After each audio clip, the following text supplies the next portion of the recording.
Yeah, so hello guys again. Welcome to my YouTube channel. And today I want to answer to one of the questions that one of my followers on Facebook asked me. He told me to explain to you guys why the price of or the prices of second-hand cars in Kenya has risen so fast after the COVID-19 outbreak.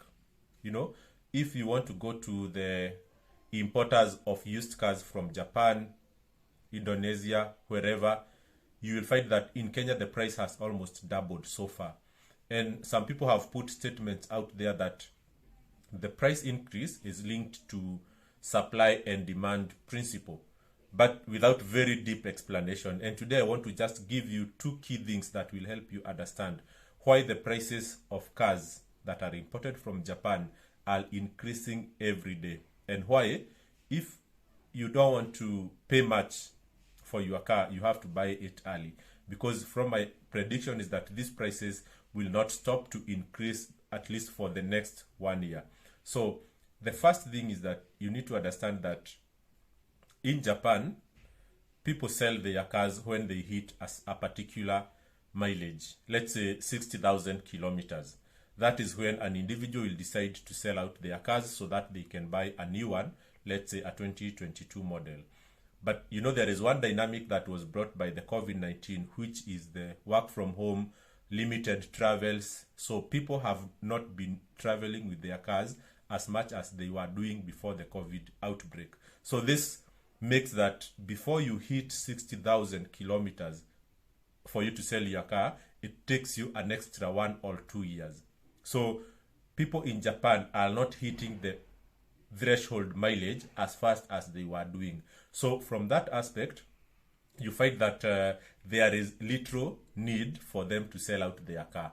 And then that makes that the dealers in Kenya who import second-hand cars from Japan are not getting easily the access to used cars from Japan because owners are not selling them yet. So the supply from that point of view is limited. The second one that has created a limited supply of second-hand cars from Japan is the global supply chain limitation.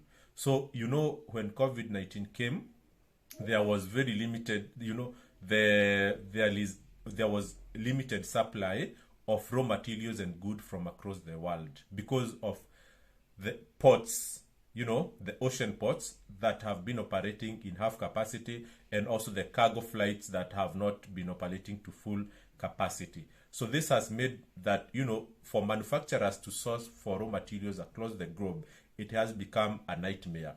So let's say, for instance, if Toyota Kenya wanted to buy new Toyota cars from Japan, before COVID, if they place order, let's say for 10 Prados, it would be delivered within a very short time, let's say 3 months, But now with the COVID problem and the constraints in the global supply chain, delivering a car within a short time to the distributors, it has become quite impossible. So for instance, if Toyota Kenya now places order for 10 Prados, it will take, let's say, up to 1 year. What does that cost? It causes the delay between the manufacturer and the distributor, and also from the distributor to the end buyer. So if the supply of new cars to distributors is being delayed, then it means that the end customers will be delayed in terms of acquiring the brand new car, and that causes them to withhold the order car they had, let's say a 2018 model, so they will be forced to stay with it for another extra 1 year as they wait for the manufacturer to deliver the new car to the distributors for them to buy. So that is the second aspect. And the last aspect, which in my view has also contributed maybe to the 10 to 15% increase in the prices of shipped car from Japan, it's the freight rates. So I have explained to you that up to date, ports, in the ocean are operating at half the capacity. And shipping prices are determined by one thing: availability of space. So if there are less ships or less vessels that are that are moving from one country to the other, it causes the booking of those spaces very expensive for you to ship your goods. Initially, a price of a 40-foot container from China to Kenya would cost you, let's say, $350. That is, no, not less, maybe $500,000 Kenya shillings. It would cost you like $500. Right now, it has gone into the excess of how much?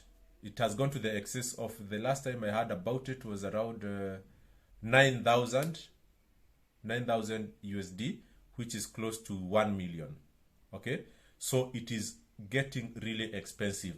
So if the price of shipping goods from one country to the other increases, then you expect that also the corresponding price of the good being shipped will be marked up, so that the importer does not make a lot of loss. So those are things, very critical things, that have caused the prices of cars to go high. If you ask me whether this is going to change in the foreseeable 2 years, I don't see this situation changing, because actually the shipping companies have realized they can make money with operating half capacity as long as they increase the prices.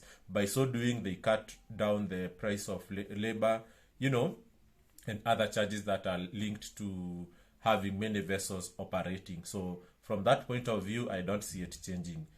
Same thing, people are now getting adopted to driving their cars for longer period, longer mileage than it used to be before in Japan. So they are comfortable hitting 100,000 kilometers instead of selling their cars at 60,000. So from that aspect, the demand is not going to change. So guys, if you need to buy your car, I think, and you have money at the moment, you have to do it as fast as possible, because I see in the predictable 1-2 years, the price will not cease to increase. So guys, if you have any comments, please let me know, and let us keep in touch. Bye.